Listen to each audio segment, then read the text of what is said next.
We're up close and personal today, people.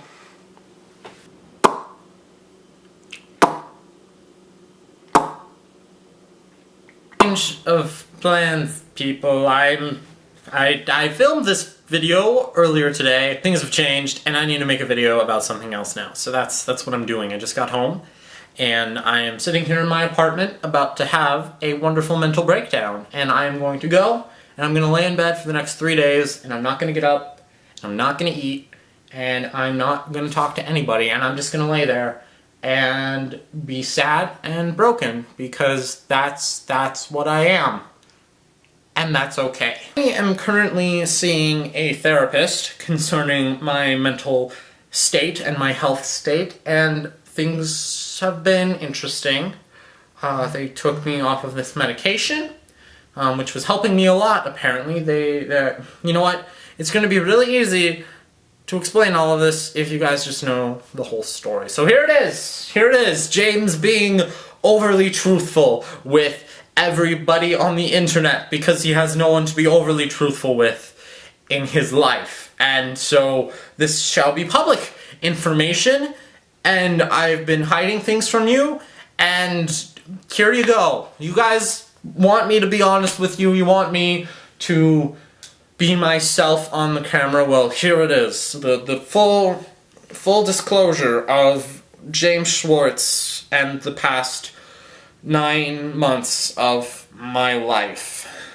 9-ish months ago, I moved up here to college so I could go to this thing called the Mayo Clinic, which is a world-renowned hospital, and I was excited because they were going to be able to cure me, and I could finally be done with this being sick and, you know, and sucking at life. And that was cool and all, and I was excited and good. And around the same time, my girlfriend, who I was very deeply in love with and head over heels for, she started going to college, and I don't know what happened, but somehow the relationship became uneven, and she no longer felt that she could be there for me, to support me and help me through this.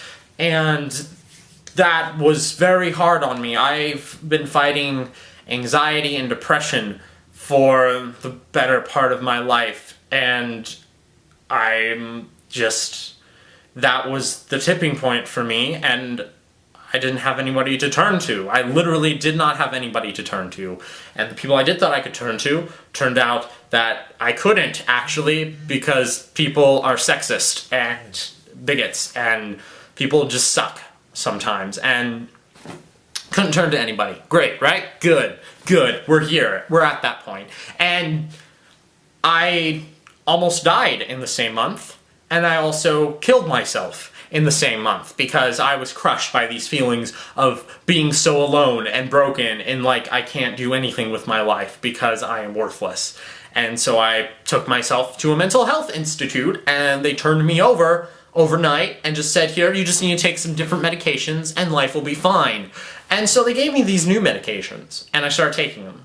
And life got better, kind of. Life didn't really get better, but my perspective on it changed.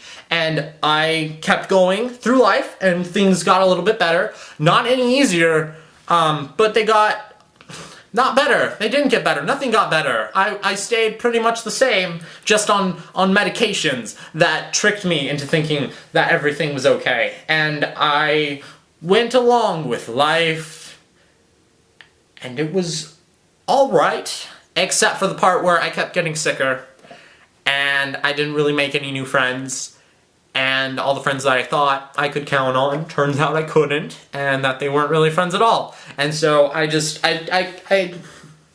fake it till you make it, my therapist said, and she said I'm the king of faking it till I make it. And you know what, I haven't made it yet.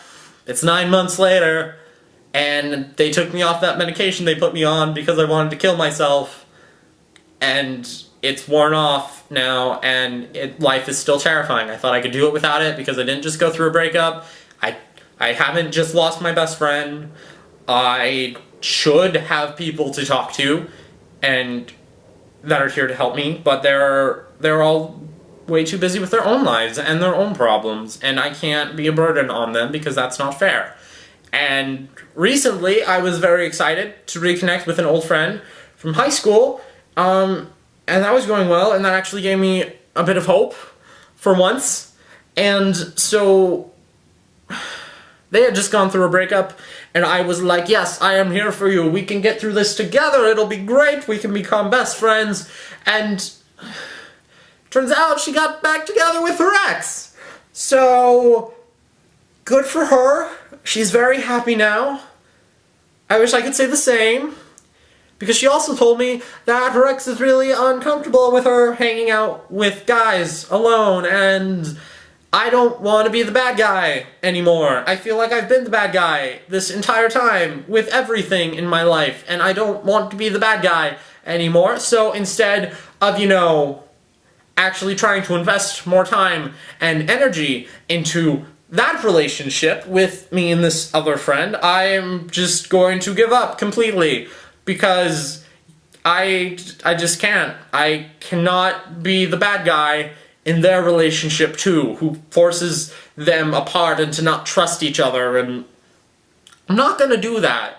Because I may be the bad guy, and I may think I'm the bad guy, but deep down I do feel like I'm still a good person.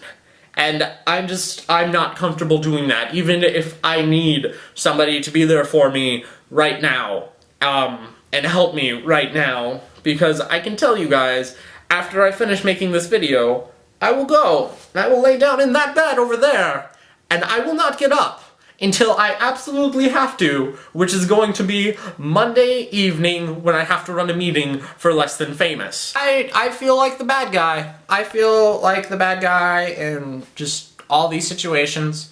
And I don't have anybody to turn to at the moment, and I don't have anybody to talk to, and I don't have anybody to invest my life in, and I very much need help at this point in my life, and I need people to physically be there for me too, and that's a lot to ask, apparently, of people, because, you know, fuck me, I'm alone in the universe, and that sucks balls. I am very different than everybody else I know. I'm dropping out of college. I've been chronically sick for 2 years, and I'm not getting better, I'm getting worse. I am getting worse, and people tell me, oh, it's okay, James, just hang in there, you'll get better. You don't know that. I don't know that. I'm gonna get worse. That's what the trend shows.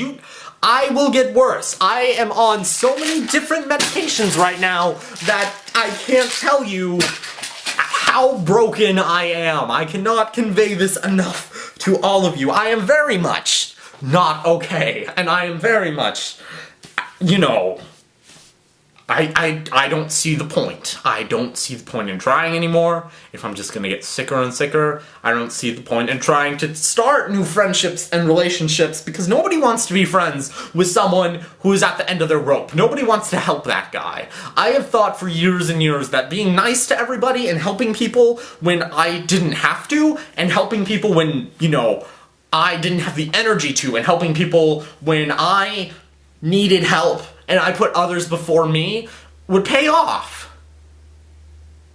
20 years later, it hasn't.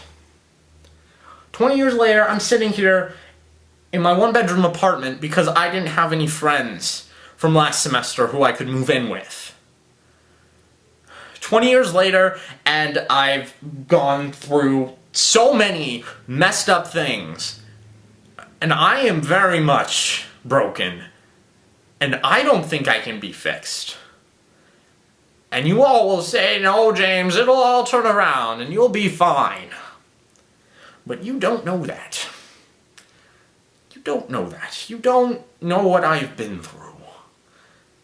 This is just a piece of 20 years. And I've spent most of it hoping. And hope is stale, and it is tasteless. And when you get one glimmer of hope, that you get a new friend, that you finally have someone who you can go on adventures with, and talk to, and be open with, and you feel like the bad guy, because that's taken away from you, from something that isn't your fault. You do feel set against, and you do feel hopeless, and you don't see the point in even trying, and that's where I am, and I don't see the point in even trying, because how? How am I going to meet new people? I go to school when I can, and I do my homework, and I sleep. You know, it's a struggle every day to wake up. Just waking up. Just getting out of bed. The doctors tell me all the time that I need to have a purpose to get out of bed. And I don't have one. And I've been telling myself, oh, class! Class is a good reason to get out of bed. Except for the part where, you know, I'm dropping out and, you know, my major's pretty much useless. So that doesn't matter anyway. Which is super fun, let me tell ya.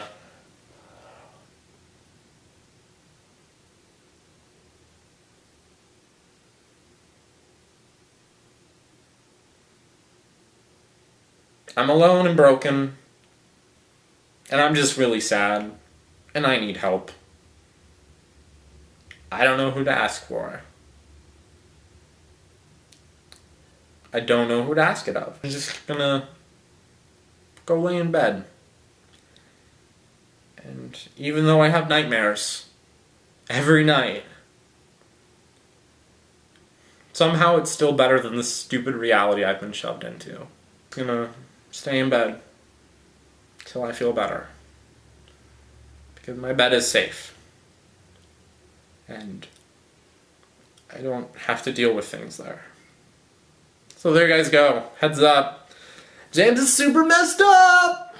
And he cries a lot, and he thinks he's worthless, and just a complete failure at life, and doesn't see the point in trying anymore, because shit like this happens. That no one can fix.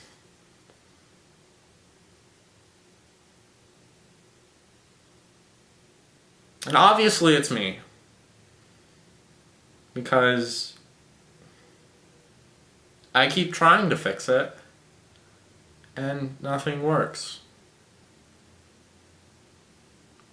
So,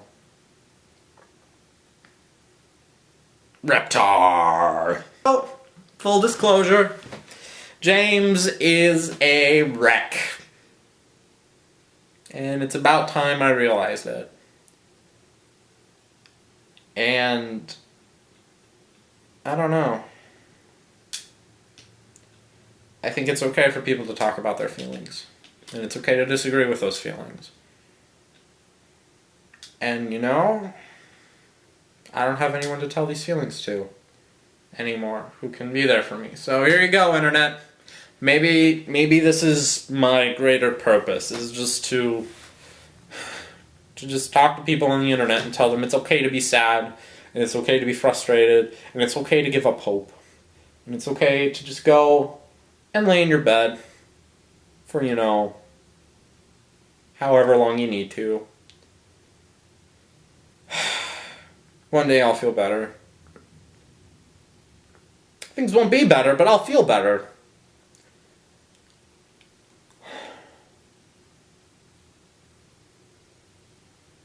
That's all I got. Hope you guys are doing well. Because I'm a shitstorm. Later.